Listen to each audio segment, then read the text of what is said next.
ఆయుష్మాన్ భవ. ఎందుకు వచ్చావు నాయనా? ఎవరైనా ఇంటికి వస్తే ఎప్పుడొచ్చావు అని అడిగే వాళ్ళని చూశాను, కానీ ఇలా ఎందుకు వచ్చావని అడిగే వాళ్ళని మిమ్మల్నే చూస్తున్నాను. తమరు మామూలు వ్యక్తి కాదు కదా. మీరు వచ్చారు అనంటే ఏం కలహాలు పెడతారోనని భయం. ఊరుకోండి మీరు మరీను. ఏమి నాయనా కపాలం పట్టుకుని తిరుగుచుంటివి? ఏమని చెప్పను తల్లి, తలరాతలు రాసేవారి చేతి రాతలు పెడదోవ పట్టుచున్నవి. ఏమి మా రాతనే శంకించుచుంటివా? శంకించుట కాదు తండ్రి, యథార్థము. దానికి ఈ కపాలమే సాక్ష్యము. త్రిలోక సంచార ప్రాప్తిరస్తు అని తమరు ఈ కపాలము నుదుట రాసినారు, కాని ఇది భూలోకమున శ్మశాన వాకిట శిథిలావస్థలో పడి ఉన్నది. నా కంట పడినది కాబట్టి సరిపోయినది, కాకున్నా చూసారా నారదుడు ఎంతటి బుద్ధిమంతుడో. మీ పేరు కాపాడవలనని ఎవరికంటా పడకుండా మీ వద్దకే తెచ్చారు. పొరబడినావు దేవి. నారదుడి కపాలము తీసుకుని వైకుంఠమునకు వెళ్లి అచట నుండి కైలాసము చేరి చివరకు సత్యలోకము చేరినాడు. అవునా? అనగా ఈ కపాలము త్రిలోక సంచారము చేసినది. నేను రాసిన దానిలో తప్పేమున్నది? దానికి ఆ ప్రాప్తమున్నది కాబట్టి ఇతనికి బుద్ధి పుట్టినది.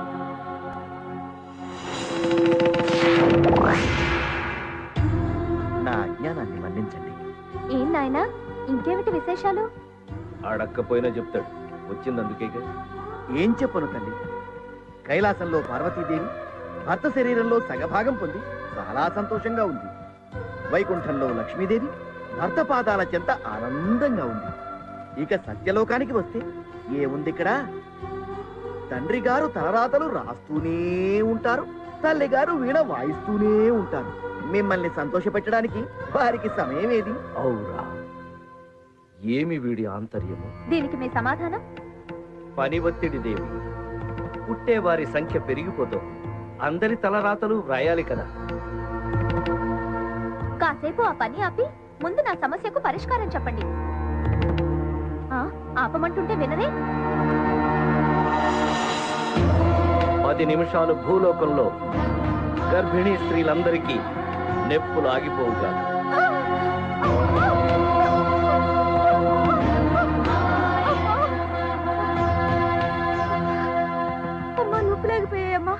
ఇప్పుడు నీకు ఏమి కావాలి? నేను చెప్పినట్టు చేయండి. ఇక నుంచి మీరు ఉదయం 4 గంటలు, సాయంత్రం 4 గంటలు పని చేయండి. మిగిలిన సమయం నా కోసం కేటాయించాల్సిందే. ఏం నారదా? అంతే తల్లి. అసాధ్యము నారదా. త్వరగా వ్రాయండి ప్రభు. ఏమిటది? అందరు గర్భిణీ స్త్రీలకు 10 నిమిషాలు నిప్పులు రాకుండా ఆఫ్ చేసిదివు కదా. మీరు ఆపారు స్వామి, కానీ ఆసుపత్రిలో వైద్యులు నొప్పులు రావట్లేదని ఆపరేషన్ చేసి బిడ్డను తీస్తున్నారు. చూసావుగా దేవి మా బాధలు. అవన్నీ నాకు తెలీదు. ఇక నుంచి నేను చెప్పినట్టు ఏర్పాటు చేయండి. అది సృష్టికే విరుద్ధం దేవి. ఆ సృష్టికర్తలు మీరేగా. నా విధి నిర్వహణకే ఆటంకం కలిగిస్తున్నావు దేవి. అలాంటప్పుడు నన్నెందుకు పెళ్లి చేసుకున్నట్టు? బుద్ధి లేక. వచ్చిన పని సంపూర్ణం.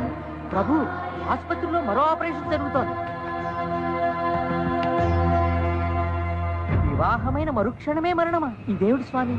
వివాహమే మరణముతో సమానము కదా.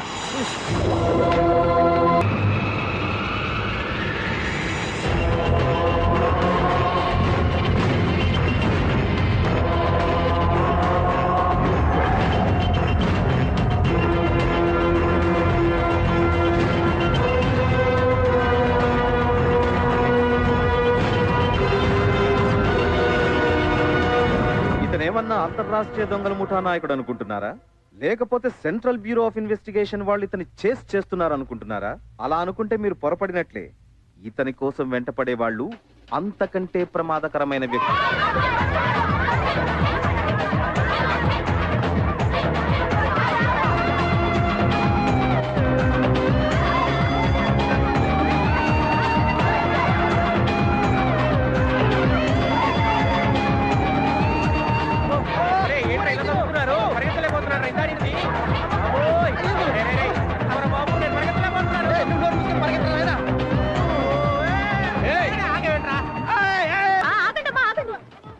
ఎవరు మీరంతా?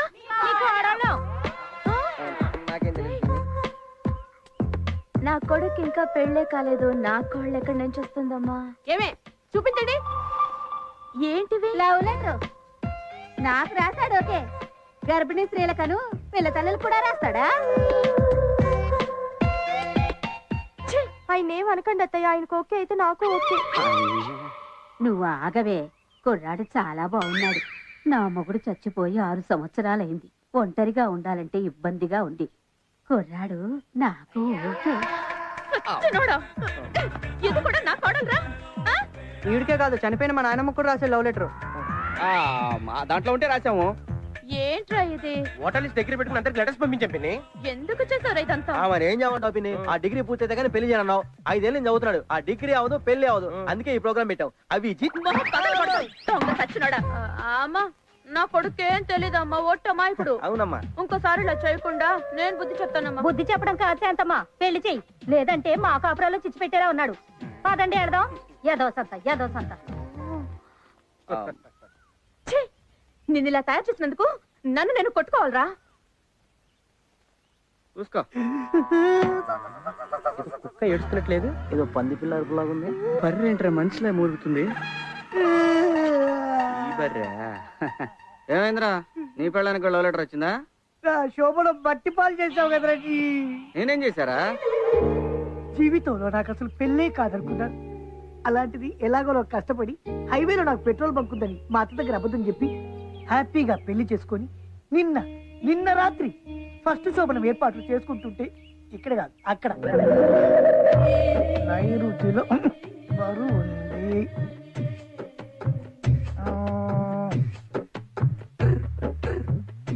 గ్లాస్ ఈశాన్యంలో పెట్టి వచ్చి పట్టుకో. పట్టుకోమంది నన్ను కాదు, మంచాన్ని.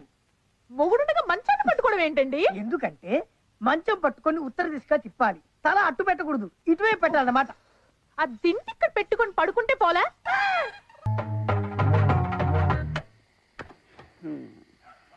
ఇప్పుడే పెట్రోల్ అయిపోవాలి. ఎక్కడ చచ్చాడు? సోన్ బాబు, సోన్ బాబు. శోభన్ బాబుకి ఈ రోజు శోభనం, గదిలో ఉన్నాడు. ఏమైంది? అంటే బండిలో పెట్రోల్ అయిపోయిందండి.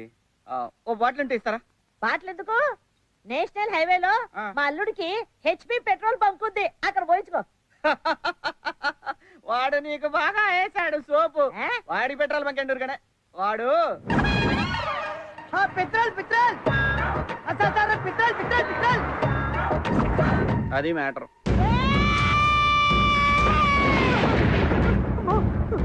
ఇదేంటి ఏం చేయకుండానే మంచం ఇంత సౌండ్ వచ్చేస్తుంది? సౌండ్ ఇక్కడ కాదు, అక్కడ. మా అమ్మ మీ అమ్మ లోపలికి వచ్చేస్తుందండి.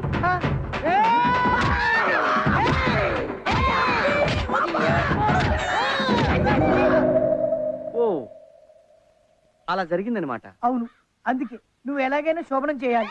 అంటే నువ్వు ఒప్పుకుంటా సరే, మీ ఆవిడ ఒప్పుకోవద్దు. నేను అనేది అది కాదు, నువ్వు ఎలాగైనా దగ్గరుండి నాకు శోభనం జరిపించాలి. అది ఎవడికి వాడు చేసుకోవచ్చు. తెలుసు, కానీ ఈ పొజిషన్ ఇంటికి వెళ్తే మాత్రం నిలకి తెస్తుంది. ఐడియా. నా జీవితాన్ని మార్చేస్తుందా? లెట్స్ వాక్ అంటా.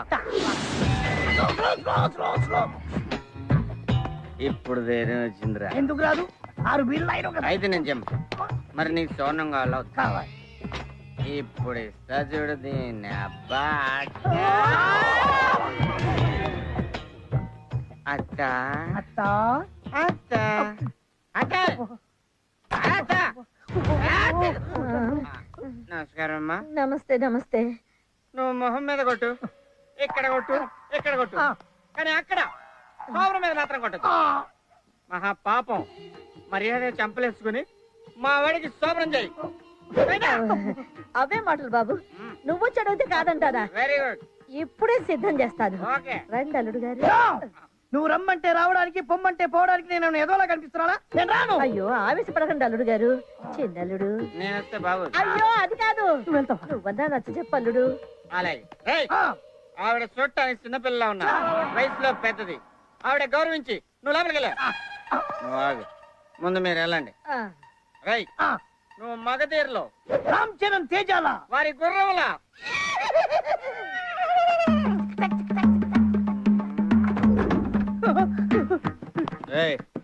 ఏమైందిరా? అప్పుడే వచ్చి అమ్మాయి ఏదో మోటు సరసం ఆడిందని అలిగి బయటకు వచ్చేసాడు.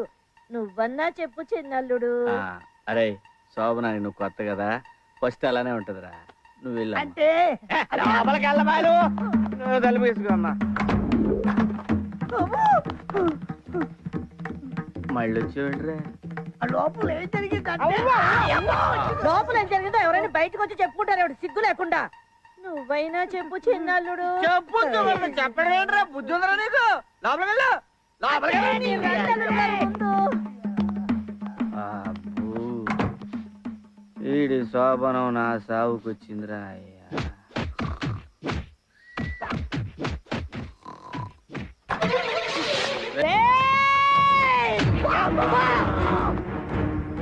పెట్రోల్ బంక్ కొనకుండా ఇంకోసారి శోభనం అంటూ ఈ గడప తొక్కావనుకో ఇక్కడే గొయ్యి నుంచి పాతేస్తా. అయ్యో నువ్వు లోపలికి రా చిన్నల్లుడు. నేను అంత రిస్క్ తీసుకోలేనత్త ఆ పంచి పోతా